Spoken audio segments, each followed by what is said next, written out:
Your Steve Jones Show podcast is loading now. The Steve Jones Show podcast is sponsored by Sunbury Motors, North 4th Street in Sunbury, and Sunbury Motors Kia, routes 11 and 15 in Hummel's Wharf.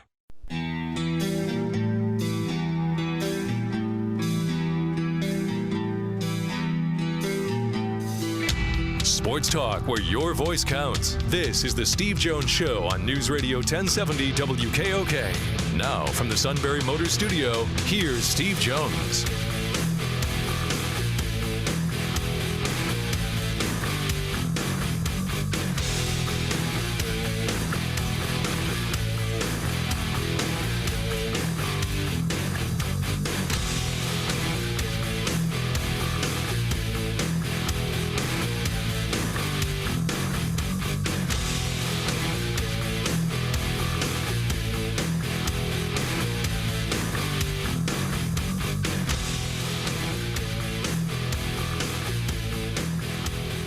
And good afternoon, Tuesday edition of the Steve Jones Show, News Radio 1070 WKOK. You can find us at stevejonesshow.com. Like us on Facebook. Follow us on Twitter. Our Twitter handle at SteveJonesPSU. Subscribe to our podcast after we air the shows live on WKOK. We can send those shows right to your smartphone and tablet. You can listen to them anytime, anywhere. So go to either Google Play or Apple Podcast app. Search Steve Jones Show. Hit subscribe. And if you happen to listen to us either through iTunes or Apple Podcast, please leave us a review. That definitely helps the cause. We appreciate that. You can always get in touch with us with your email, stevejones@wkok.com. And we'll get connected here in a bit with Steve from the Sunbury Motors Studio. Sunbury Motors, Ford, Lincoln, Hyundai, North 4th Street, Auto Plaza, Sunbury, and Sunbury Motors Kia on the Strip, routes 11 and 15 in Hummel's Wharf.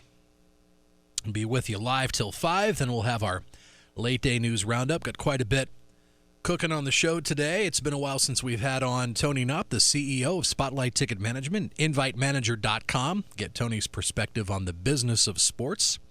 Scheduled to join us in the next half hour. Also coming up next hour, the voice of the Michigan Radio Network.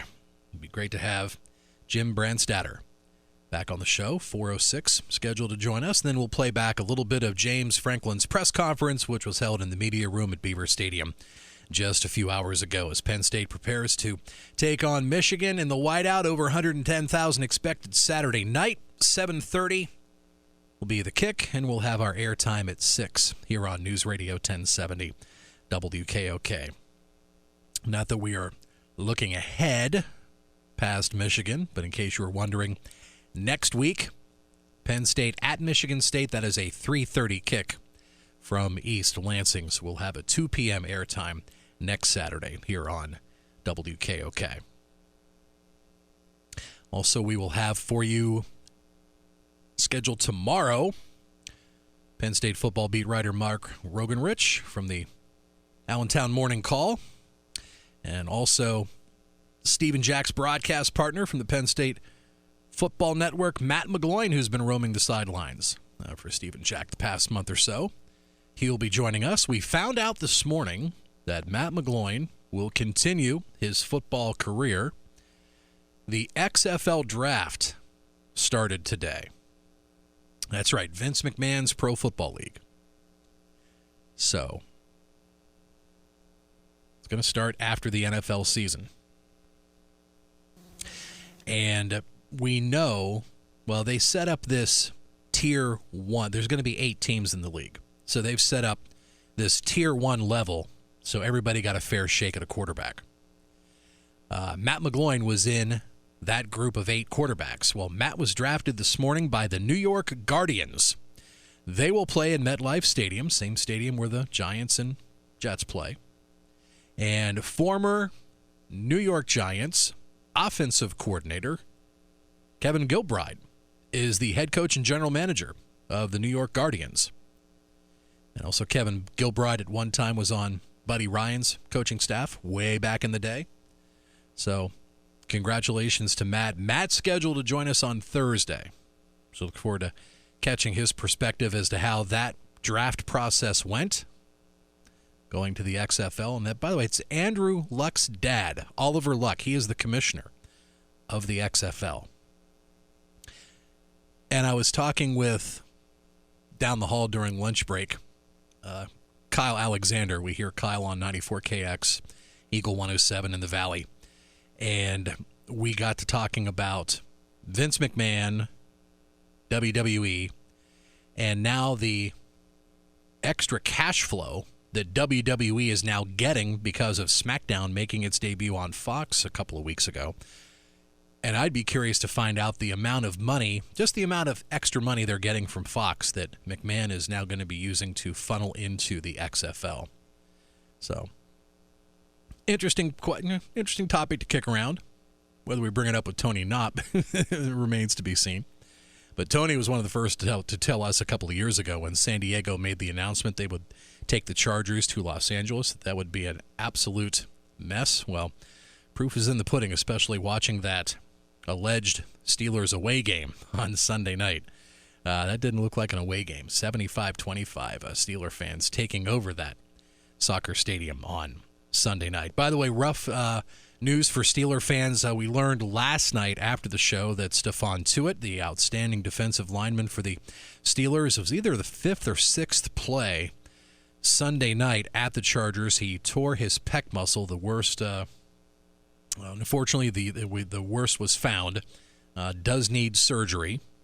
So, number 91 for your Pittsburgh Steelers out for the rest of the season. So that's a huge blow for the Steelers. The bye could not have come at a better time, so the guys can heal up, and Mason Rudolph can get officially out of concussion protocol and back up practicing with the number ones leading up to the Dolphins game, which will be in 2 weeks on the 28th. Yeah. You'll be able to hear that on 100.9 The Valley. So they got back-to-back bye weeks. That's one way to look at it, yes. No, that's the only way to look at it. That's true. I still can't believe I picked Josh.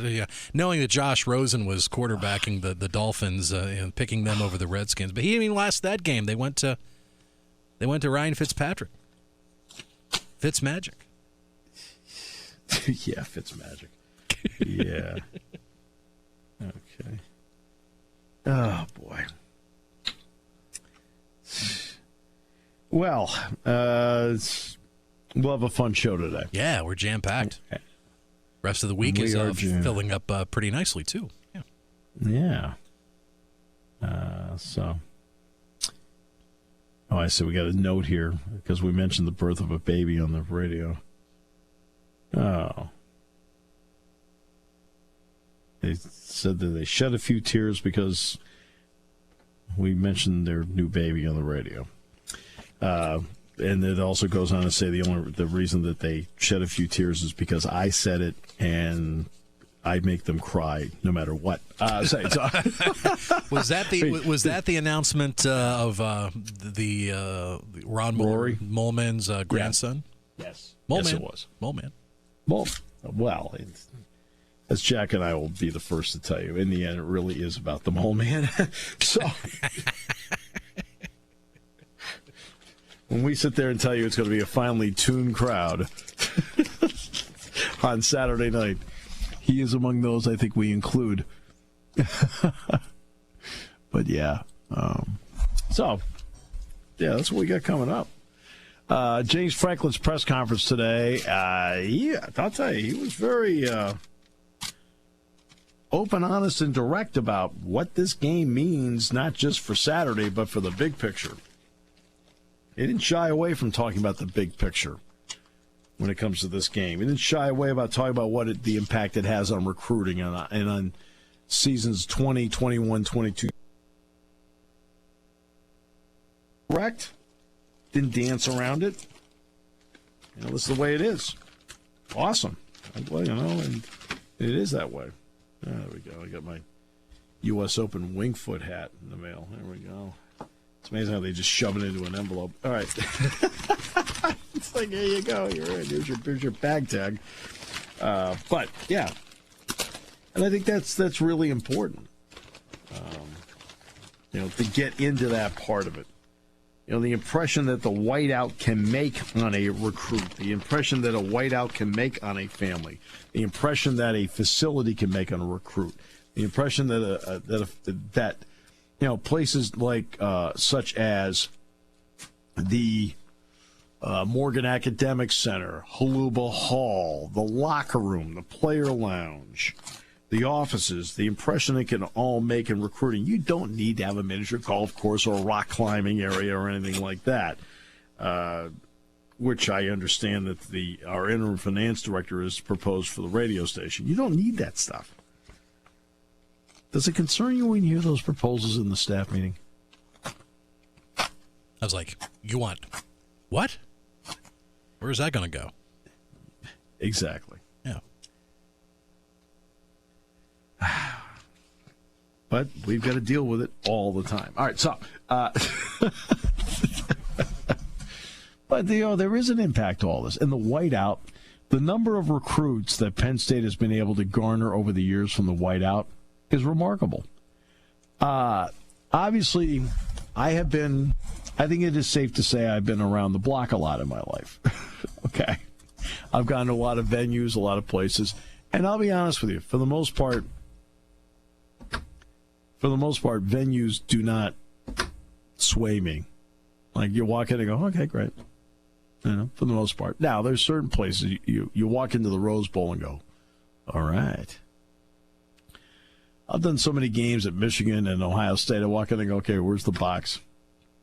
So, but when you're outside, because remember, Jack and I are outside 90 minutes before kickoff. And during that time, even though there are a lot of people at our area, there are also people that are filtering into the stadium while we're outside doing the pregame show. So when I tape, there's a piece I have to tape before the game, and the stadium is empty when I tape it. Then I go out, and I'm out there. We're out there for what? I don't know, 50 minutes to an hour. And in that hour, the place is filling up. When you walk back into the press box on a whiteout night, and you go into the booth, and you go down now into the well, and you look out and you go, holy mackerel, look at this place. It really is that impressive to see it that way. It really is that impressive. And McGloin sent me.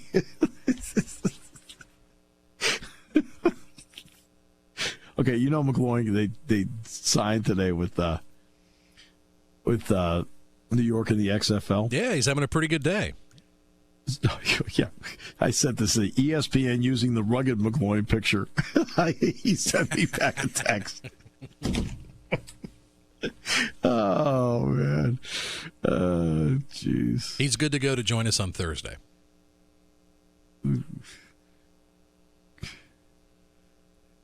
Yeah, well, that's okay, because Jack, just so you know, Jack and I have known about this for about 3 weeks or a month. So this is not, so today was not one of those revelation days for us. So we're in Iowa City Friday night at dinner talking about this. And so Jack and I are trying to hit him up for tickets. And he goes, well, I probably could get you tickets. No, you don't seem to understand. I said, we actually won a box. I said, I don't think we know how to react sitting in the stands. I said, Jack says, yeah. I said, we like to have the box fully stocked too, if you don't mind. You are the starting quarterback. Okay, we're just the worst, all right? We're not the easiest people to deal with. We have demands.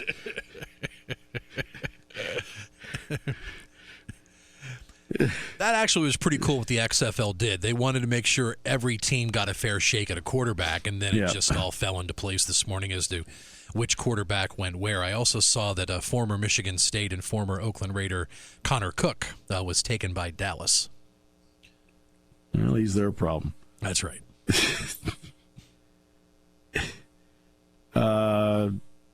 Cook is an interesting guy.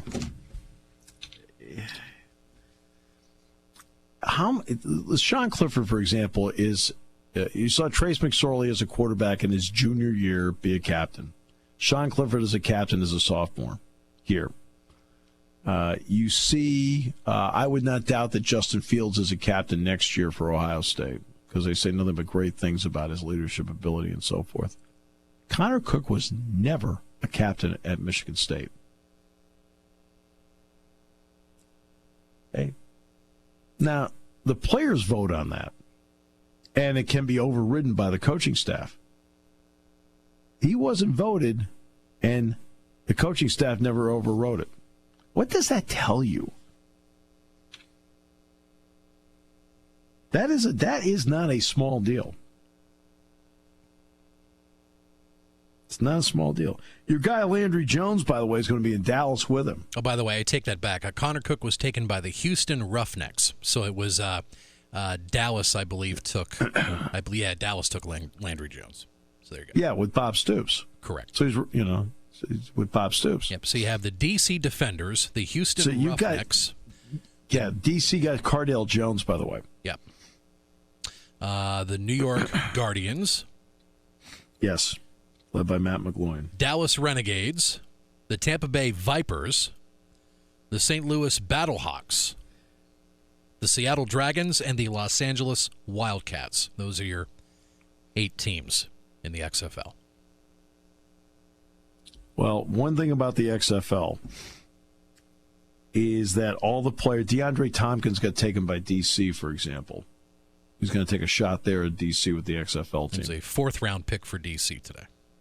One item about the XFL as opposed to other opposing leagues.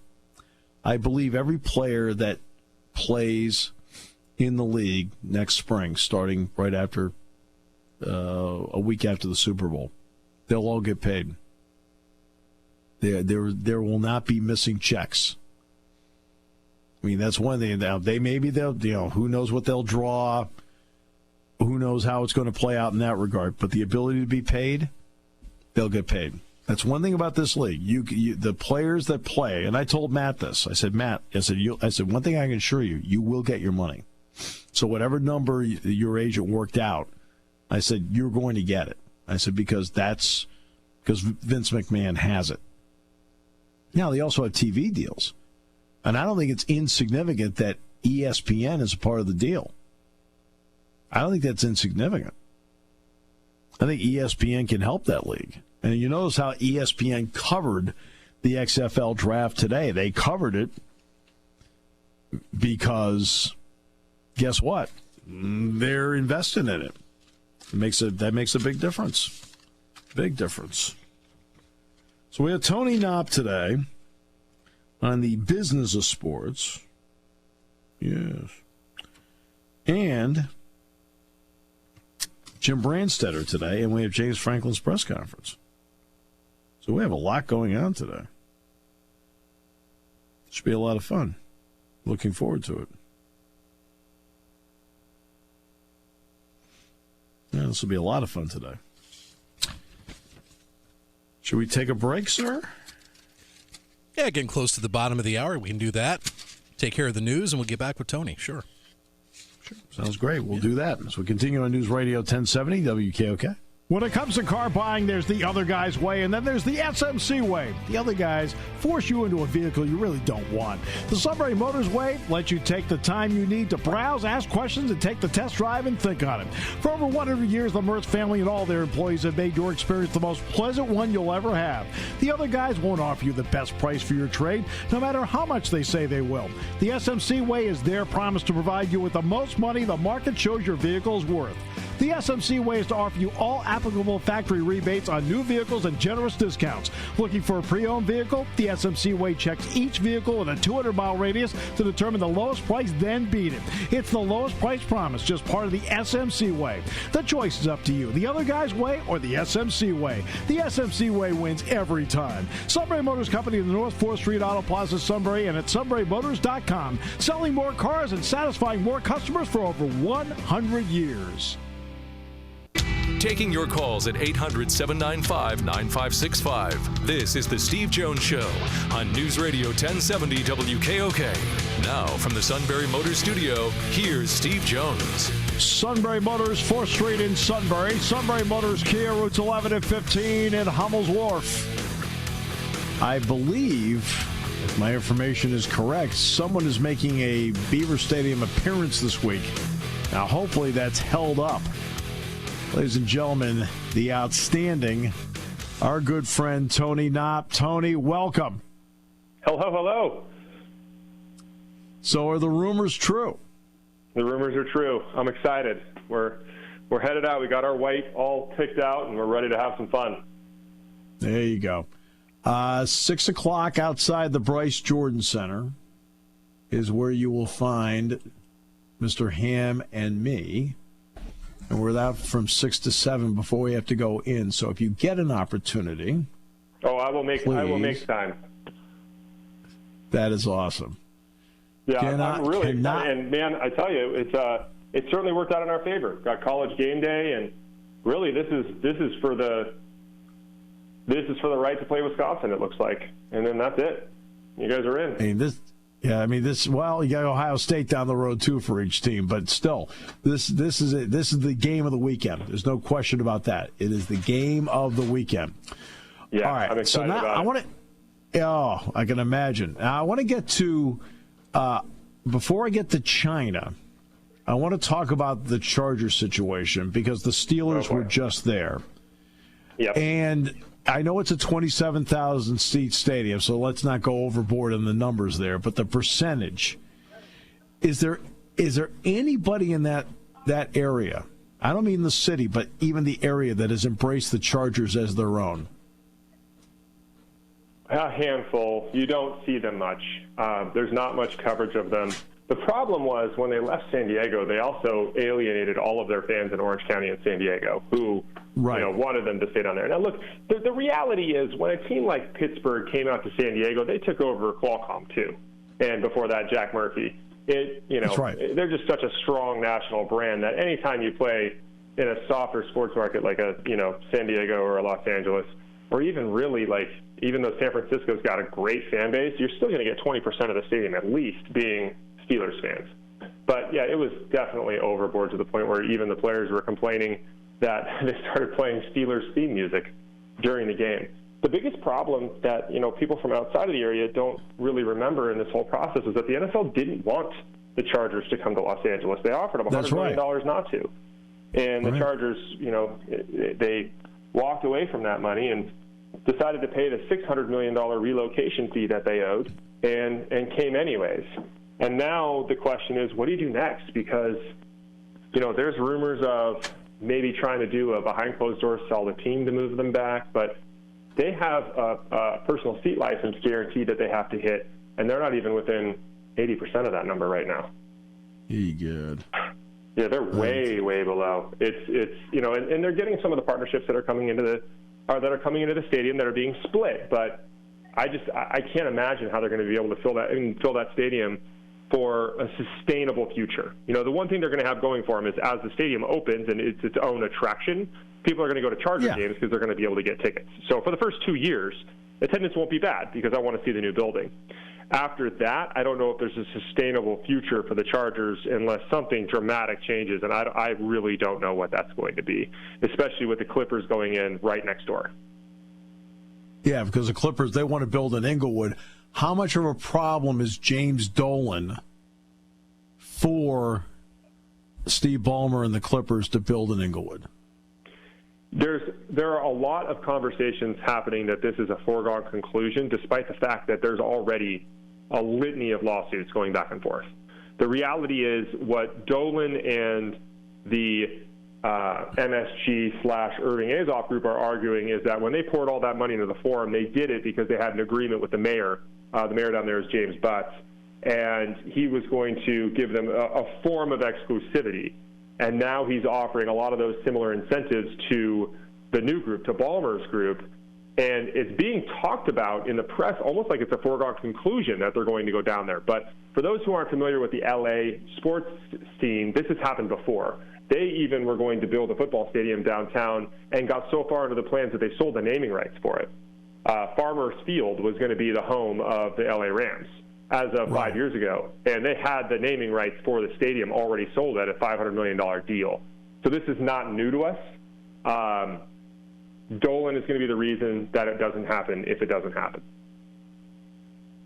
And it's amazing because now you have one NBA owner against the other. You do. And you have NBA owners of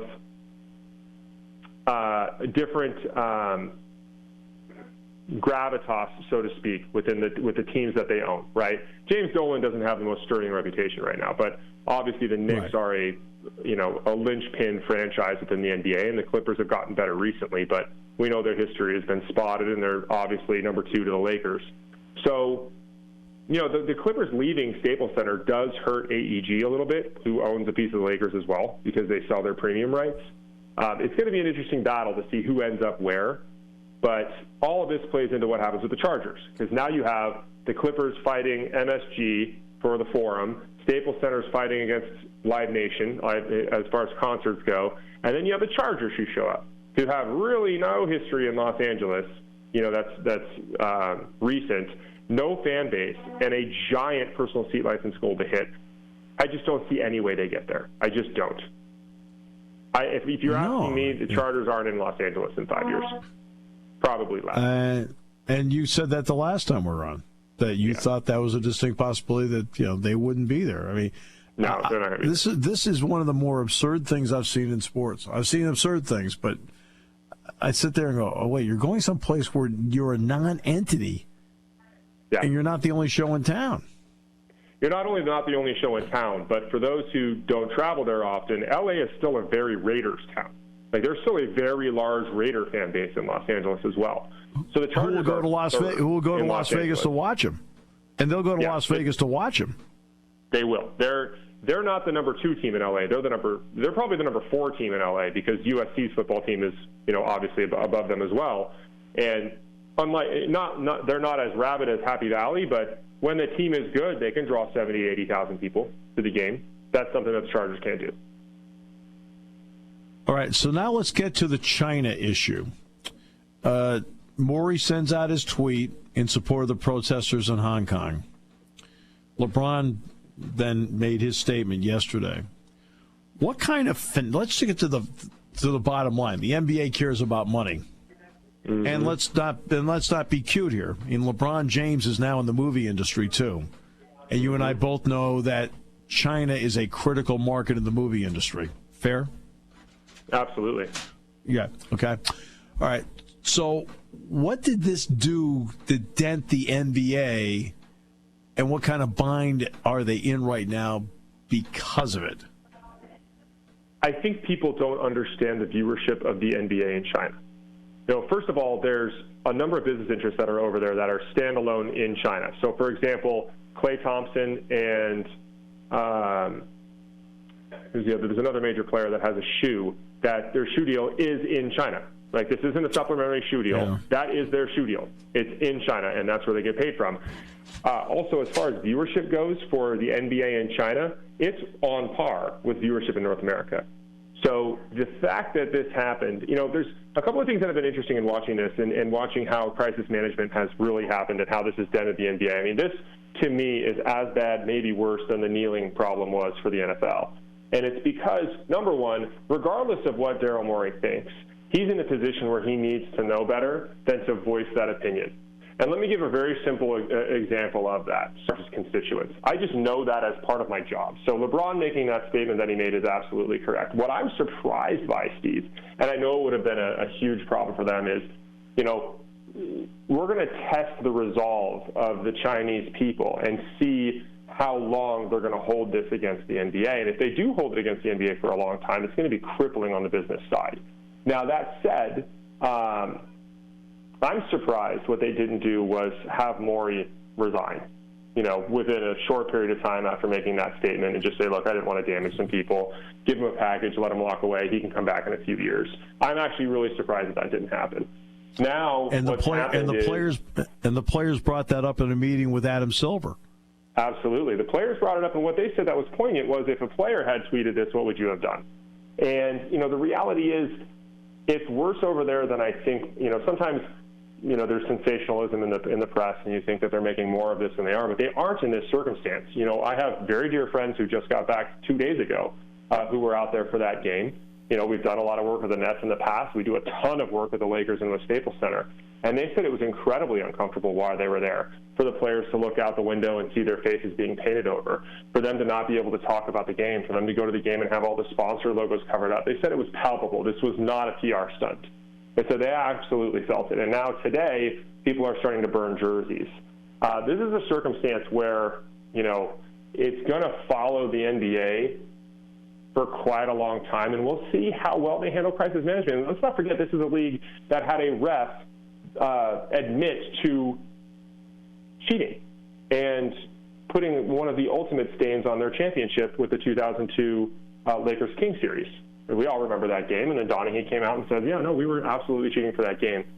So in the short term, this is a significant financial burden for the NBA, and I don't see it going anywhere for a little while, to be totally honest.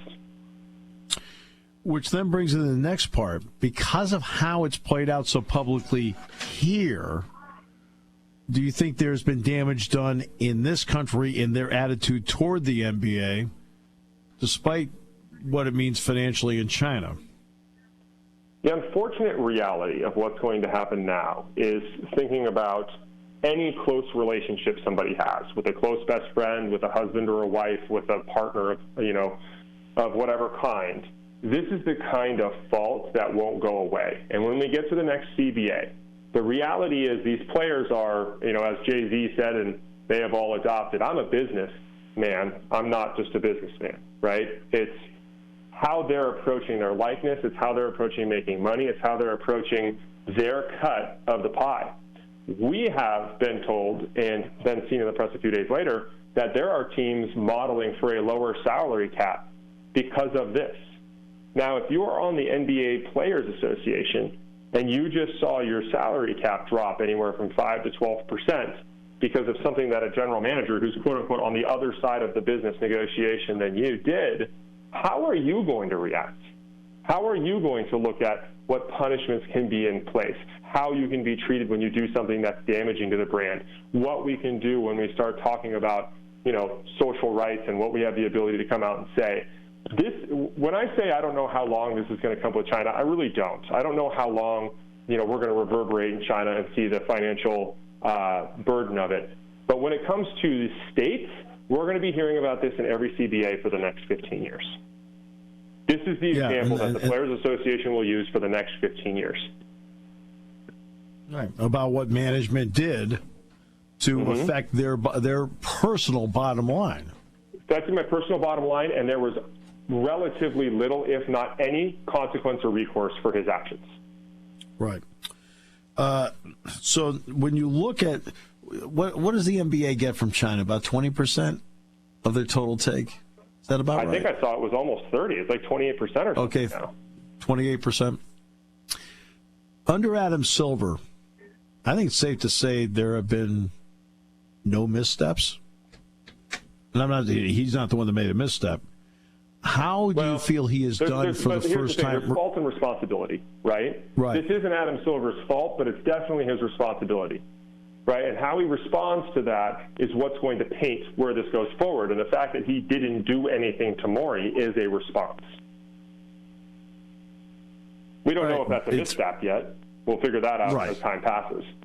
Personally, I think really is the first time we've seen him in crisis management, right?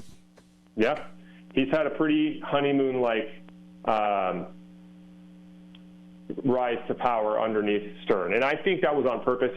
Stern, on his way out, cleared up a few things, which will happen with many commissioners on the way out the door. Right? Take a few bullets to make it easier for the next guy. He's handled the gambling thing well. He's handled the social impact thing well. It's an ever-changing landscape for him because he's been the one that's been in charge. As to be totally honest, Steve, I think we all agree that the last CBA didn't work. Right? The intent of the last CBA was to create supermax contracts so that players had less control and they stayed in small markets, and the exact opposite has happened. Right? The players have taken control of the league, and that's maybe not a bad thing. Why shouldn't they? But that said, how he handles this is going to define his legacy, because this is the kind of thing that's not going to go away.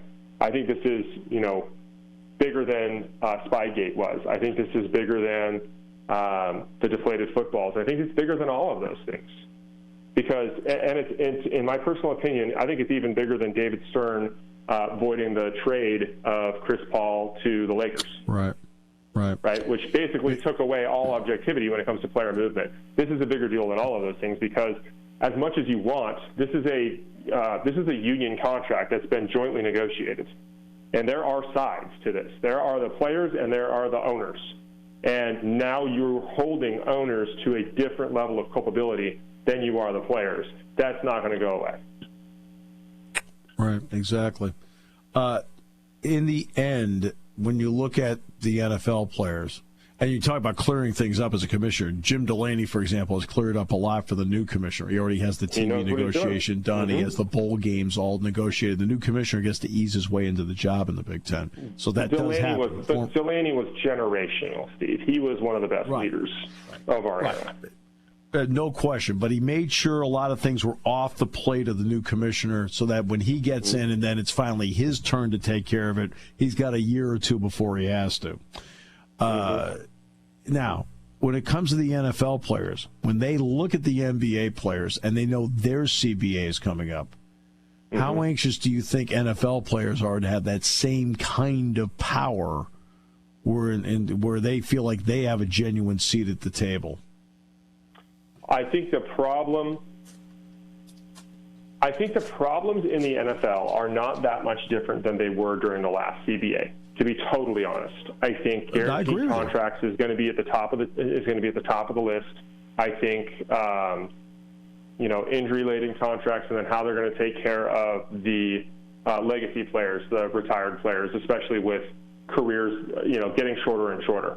I think the biggest problem, Steve, to be totally honest, is the Major League Baseball labor rights, which they just settled relatively quietly. But I think the players are going to bring that back to the table, and it's going to get nasty because the reality is, as we're seeing, youth rules now. And these guys can't make any money until they're 27 or 28, and at that point, we don't even use them anymore. Unless you're a left-handed reliever or a starting pitcher, you're done by the time you're 30.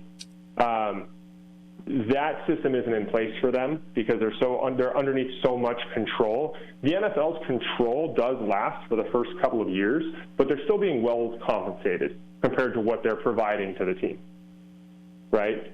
So I think what the NBA is looking at, I think what the NFL is looking at as opposed to the NBA is length of deals and guaranteed money. Because the NBA, the players just have so much control. I mean, John Wall signs a Supermax contract, and he's protected, and it's guaranteed, and he's not going to play for 2 years. That's just fantasy land for the NFL.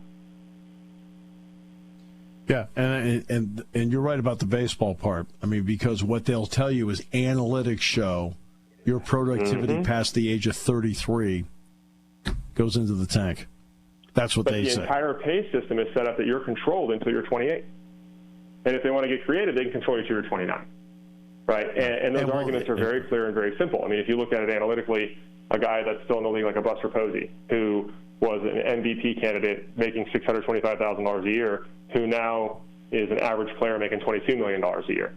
And the owners get rich with that being the case. I mean, that's all the collusion arguments we heard last year about how Dallas Keuchel can't get a job and, all of these vets at first base and third base are getting underpaid. The reality is the model has evolved past the system.